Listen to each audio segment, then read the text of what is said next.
নমস্কার বন্ধুরা, কেমন আছেন সবাই? আশা করি ভালো আছেন। সব বড়দের প্রণাম, ছোটদের ভালোবাসা জানিয়ে শুরু করছি আজকের ভিডিও। আজকে আমি দেখাবো কিভাবে গাজরের স্পঞ্জি কেক বানানো যায় এবং ইনস্ট্যান্ট বানানো যায়। এটার জন্য কিন্তু খুব বেশি টাইম লাগবে না। এটা প্রচণ্ড হেলদি আর টেস্টিও। ঠিক আছে, এটা বাচ্চাদের টিফিনে দিয়ে দিতে পারেন, সন্ধেবেলার টিফিনে আপনারা সবাই খেতে পারেন, হঠাৎ করে গেস্ট এলে ডেজার্টেও এটা দিতে পারেন। ঠিক আছে, তো এটা ইনস্ট্যান্ট কত তাড়াতাড়ি কীভাবে বানানো যায় সেটাই দেখাবো। আর দেখুন কত সফট আর কতটা স্পঞ্জি কেকটা। ঠিক আছে, দেখতেই পাচ্ছেন।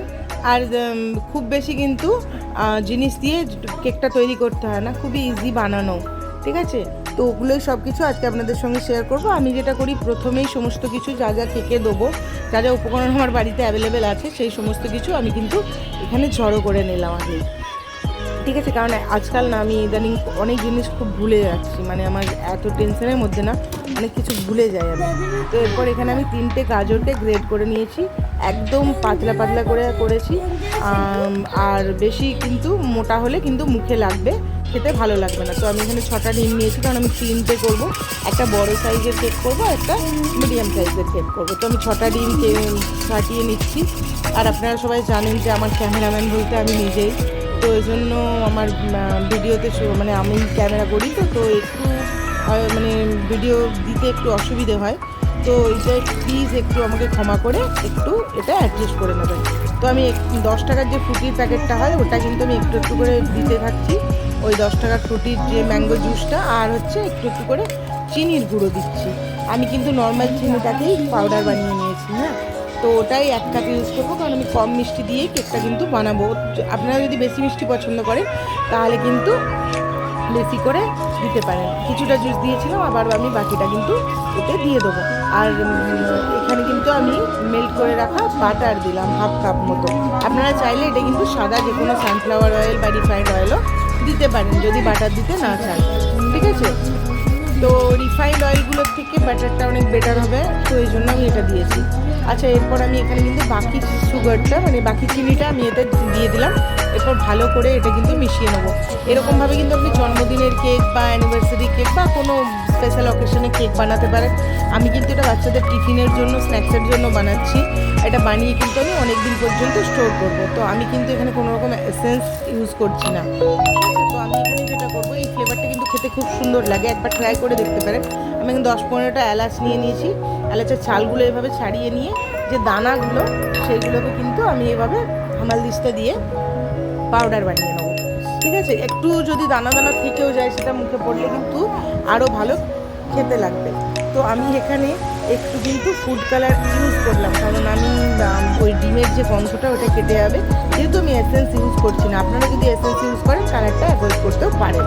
ঠিক আছে, আর আমি একটু ফুড কালার দিয়েছি, ওই মানে মোটামুটি ওই 1 টিস্পুন মতো হবে, 1 টিস্পুন মতো। আর আপনারা যদি কেকটা আরও লাল যেমন রেড ভেলভেট কেক বানাতে চান, সেক্ষেত্রে কিন্তু কালারটা আরও 1 চামচ অ্যাড করতে হবে আপনাকে। তো এরপর আমি ভালো করে সুন্দর করে এটা কিন্তু মিশিয়ে নিচ্ছি কালারটা কিন্তু ডিমের যে এটা বানিয়েছিলাম ওটার সঙ্গে। ঠিক আছে, লিকুইডটা যেটা বানিয়েছিলাম। এরপর আমি ময়দা নিয়ে নেবো। ময়দা আমি 2.5 কাপ মতো ইউজ করবো। আমি কিন্তু চালুনি দিয়ে চেলে নিচ্ছি না, কারণ আমি একটু আগেই শেয়ার করলাম আপনাদের সঙ্গে যে আমি আজকে না ভুলে যাচ্ছি। তো আমি চালুনিটা কোথায় রেখেছি সেটা আমি খুঁজেই পাচ্ছিলাম না।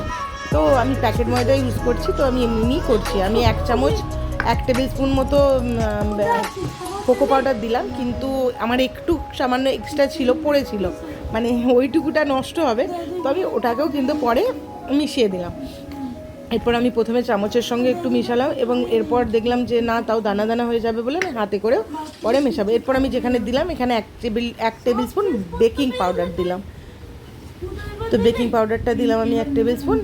এরপর আমি এখানে দেবো 2 টেবিল স্পুন মতো পাউডার মিল্ক। ঠিক আছে, আপনারা চাইলে এখানে কিন্তু লিকুইড দুধ দিয়েও বানাতে পারেন। ঠিক আছে, তো আমি যেহেতু লিকুইড দুধটা ইউজ করবো না, তো আমি এখানে গুঁড়ো দুধটা দিলাম।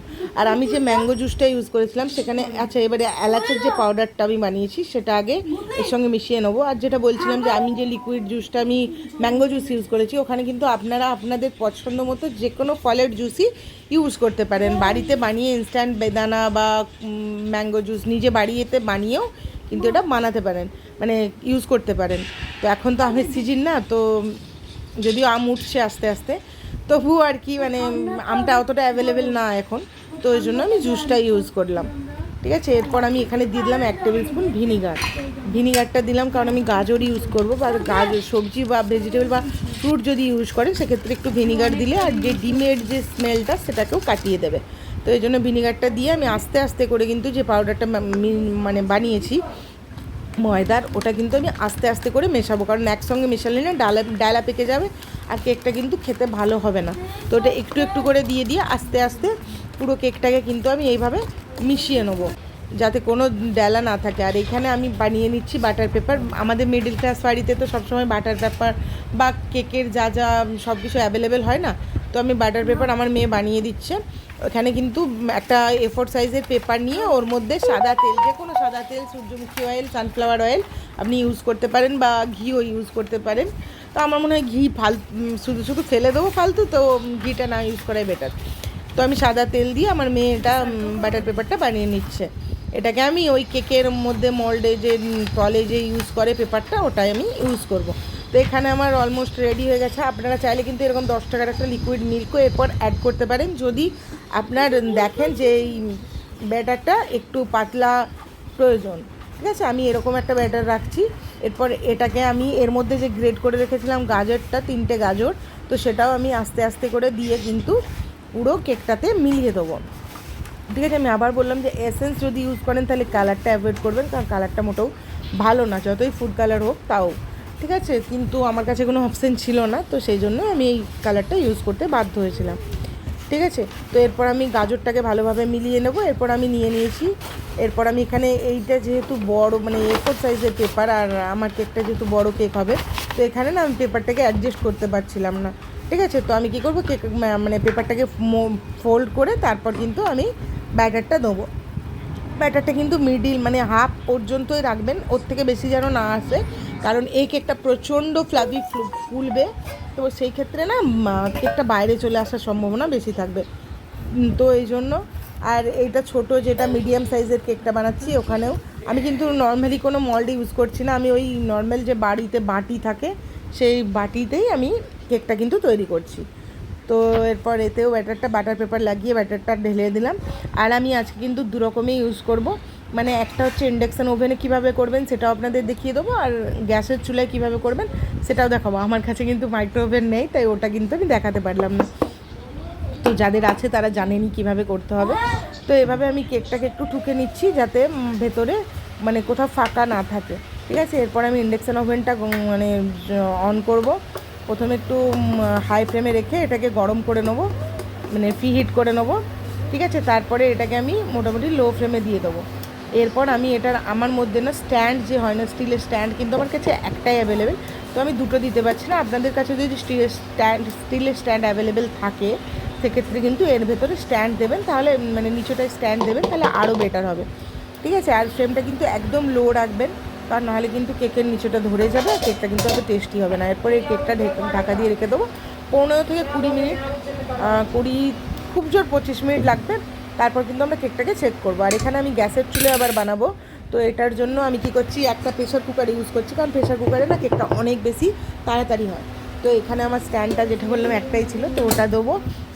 আর এটা বড় সাইজের কেকটা, তো প্রেসার কুকারের মধ্যেই আমি দিয়ে দিচ্ছি। এরপর প্রেসার কুকারটা কিন্তু আমি লক করব না, ওই বন্ধ করে রেখে দেবো।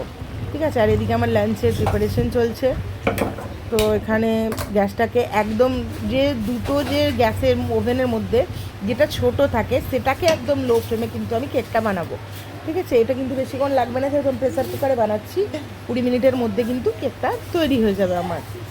ঠিক আছে, তো এটাই ঢাকা দিয়ে দিলাম। এরপর কেকটা ফুলে উঠবে, তো এবার ঢাকা দিয়ে আমি মোটামুটি 15-20 মিনিট, আমি এখানে 20 মিনিট বাদে এসে দেখছি যে কেকটা কিন্তু মোটামুটি সবটাই হয়ে গেছে, কিন্তু একটু কিন্তু এখনও কাঁচা ভাব আছে, এই যে কাঁচা ভাব একটু লেগে আছে। তো এটা আমি কি করব, এটাকে আমি আরও 5 মিনিট মতো হতে দেবো, মানে মোটামুটি আমার 25 মিনিট মতো লাগছে। এখানে দেখুন আমার কেক কিন্তু দুটোই তৈরি হয়ে গেছে একদম। ঠিক আছে, তো এটা বড় কেকটা আমি এই যে বানিয়ে নিয়েছি, এটা ঠান্ডা হয়ে গেছে মোটামুটি। আর সরি, আমি মানে ইন্ডাকশন ওভেনে যে কেকটা বসিয়েছিলাম ওই কেকটাও হয়েছে, আমি কেকটা শেয়ার করব, বাট ওটা না আমার চেক করার সময় ভিডিও করতে আমি ভুলে গেছিলাম, তার জন্য ক্ষমা চেয়ে নিচ্ছি। তো এই যে কেকটা দেখুন, এটা কিন্তু এরপর ওপর থেকে কেটে কিন্তু এটাকে লেয়ার বানিয়ে আপনি কিন্তু যে কোনোভাবে বার্থডে কেকও বানাতে পারেন। মানে বার্থডে কেকের ক্ষেত্রে এতে ক্রিম দিয়ে সুন্দরভাবে কিন্তু এটা বার্থডে কেক হবে। আর এটা এত সুন্দর খেতে হয়, মানে একবার বাড়িতে ট্রাই করে দেখুন। তো আমার কেক মোটামুটি রেডি হয়ে গেছে, আমার দুটো কেকই তৈরি গেছে। এবার এর মধ্যে যে বাটার পেপারটা দিয়েছিলাম ওটা কিন্তু ঠান্ডা হওয়ার পর কিন্তু আস্তে আস্তে করে এটা আমি খুলে নেবো। দেখতে পাচ্ছেন কি সুন্দর ইজিলি কিন্তু খুলে আসছে, ঠিক আছে। তো এইভাবে আস্তে আস্তে খুলতে হবে, যেহেতু আমি এক হাতে ক্যামেরা ধরেছিলাম তো ওই জন্য আমার একটু প্রবলেম হচ্ছিলো আর কি। তো আমার মোটামুটি কেকটা দেখে নিয়েছেন, শেয়ার করা হয়ে গেল আপনাদের সঙ্গে। এরপর কেকটাকে কেটে দেখাচ্ছি। এই যে এটা হচ্ছে ছোট কেকটা, যেটা আমি ইন্ডাকশন ওভেনে বসিয়েছিলাম। তো দুটো কেকই আমার খুব সুন্দরভাবে হয়েছে। আর এই যে এখানে হচ্ছে আপনার যে বড় কেকটা, যেটা কেটে আমি দেখিয়েছি, দেখুন কতটা স্পঞ্জি হয়েছে দুটো কেকই একদম। আর এই কেকটাকেও আমি আগে কেটে দেখিয়ে নিই আপনাদেরকে যে কতটা ইজিলি কিন্তু আমার এখানে ছুরিটায় লেগে একটু কেকটা ভেঙে গেল, বাট না হলে কিন্তু খুব সুন্দর হয়েছে কেকটা। দেখতেই পাচ্ছেন কতটা স্পঞ্জি হয়েছে আর সফট হয়েছে। তো বাড়িতে একবার বানিয়ে বাচ্চাদেরকে খাইয়ে দেখুন, খুব টেস্টি আর হেলদি, আর খুব তাড়াতাড়ি কিন্তু এটা তৈরি হয়ে যায়। তো ভিডিওটা যদি আপনাদের ভালো লেগে থাকে তো অবশ্যই লাইক, কমেন্ট, শেয়ার করবেন। চ্যানেল নতুন হলে প্লিজ চ্যানেলটি সাবস্ক্রাইব করবেন। সবাই ভালো থাকবেন, নমস্কার।